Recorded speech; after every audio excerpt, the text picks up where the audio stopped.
What separates the sheep from the goats? When the Son of Man comes in his glory, and all the holy angels with him, then he will sit on the throne of his glory.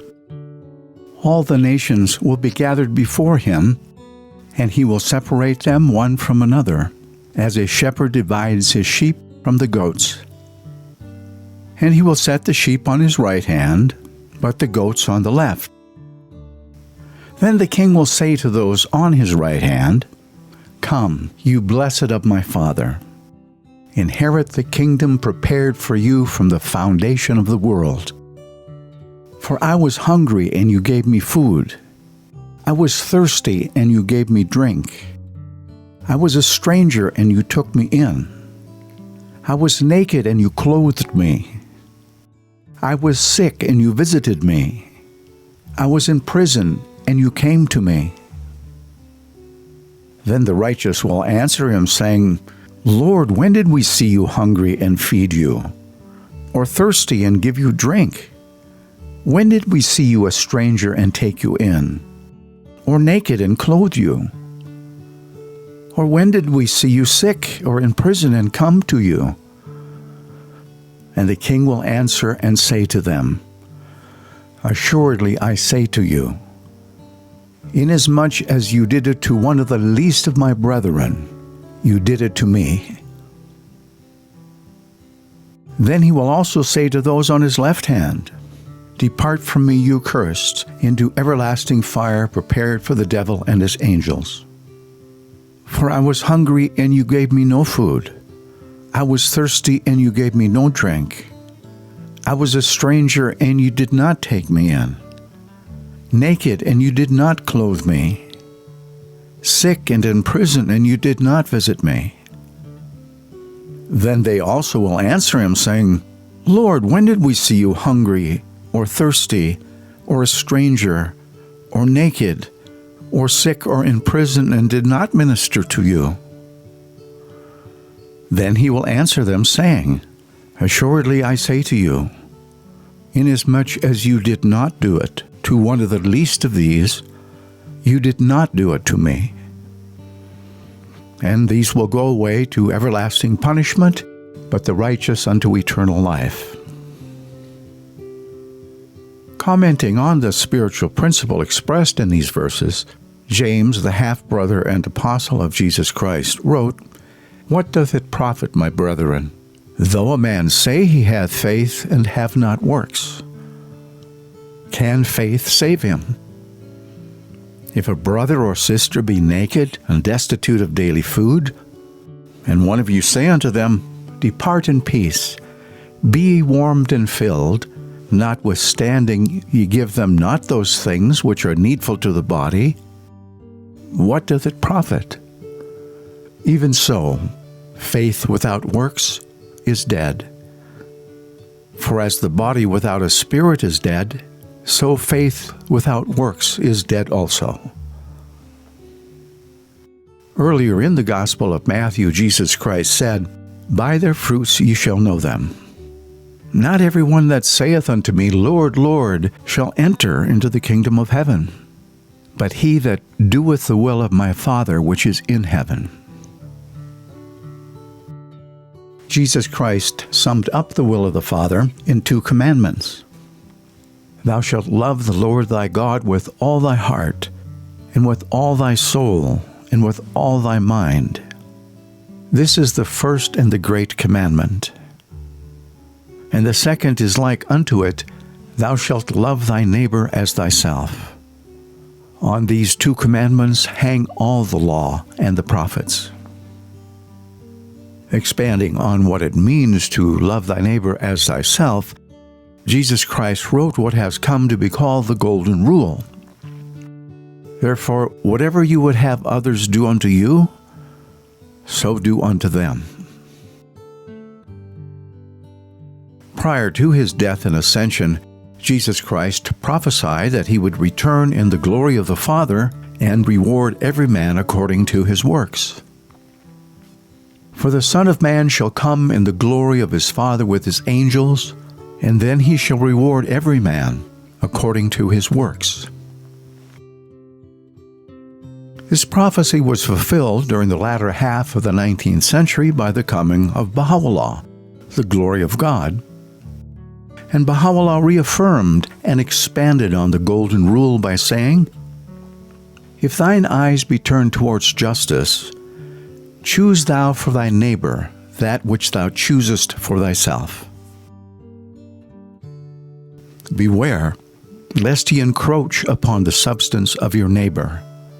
Prove yourselves worthy of his trust and confidence in you, and withhold not from the poor the gifts which the grace of God hath bestowed upon you. He verily shall recompense the charitable, and doubly repay them for what they have bestowed. Say, fear God, O people, and refrain from shedding the blood of anyone. Contend not with your neighbor, and be ye of them that do good. Arise and cling firmly to the cause of God. Be most loving one to another. Burn away wholly for the sake of the well-beloved the veil of self with the flame of the undying fire, and with faces joyous and beaming with light, associate with your neighbor. Your behavior toward your neighbor should be such as to manifest clearly the signs of the one true God, for ye are the first among men to be recreated by his Spirit, the first to adore and bow the knee before him, the first to circle round his throne of glory. I swear by him who hath caused me to reveal whatever hath pleased him, ye are better known to the inmates of the kingdom on high than you are known to your own selves. Think ye these words to be vain and empty? Would that ye had the power to perceive the things your Lord the All-Merciful doth see, things that attest the excellence of your rank, that bear witness to the greatness of your worth, that proclaim the sublimity of your station. Be generous in prosperity, and thankful in adversity. Be worthy of the trust of thy neighbor, and look upon him with a bright and friendly face. Be a treasure to the poor, an admonisher to the rich, an answerer of the cry of the needy, a preserver of the sanctity of thy pledge. Be fair in thy judgment, and guarded in thy speech. Be unjust to no man, and show all meekness to all men. Be as a lamp unto them that walk in darkness, a joy to the sorrowful, a sea for the thirsty, a haven for the distressed, an upholder and defender of the victim of oppression. Let integrity and uprightness distinguish all thine acts. Be a home for the stranger, a balm to the suffering, a tower of strength for the fugitive. Be eyes to the blind, and a guiding light under the feet of the erring.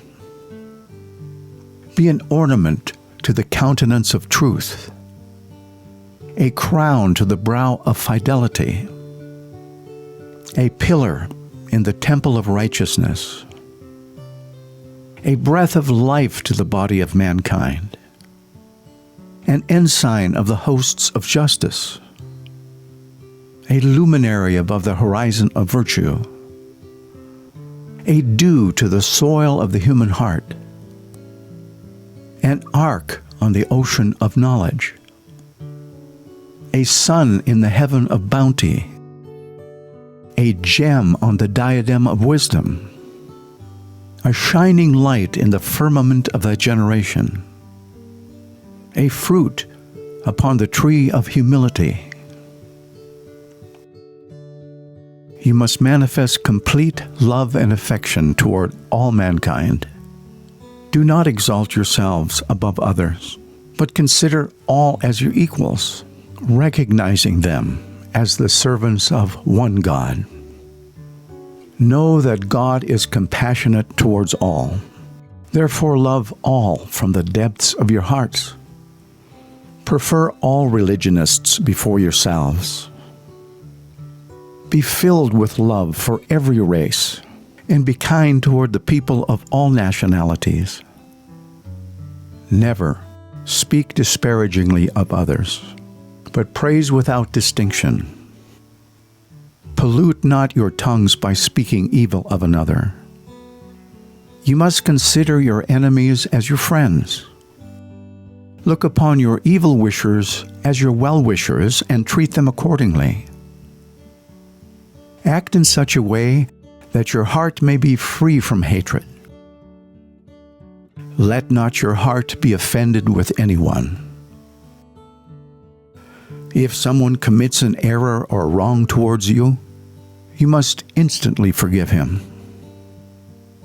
Do not complain of others.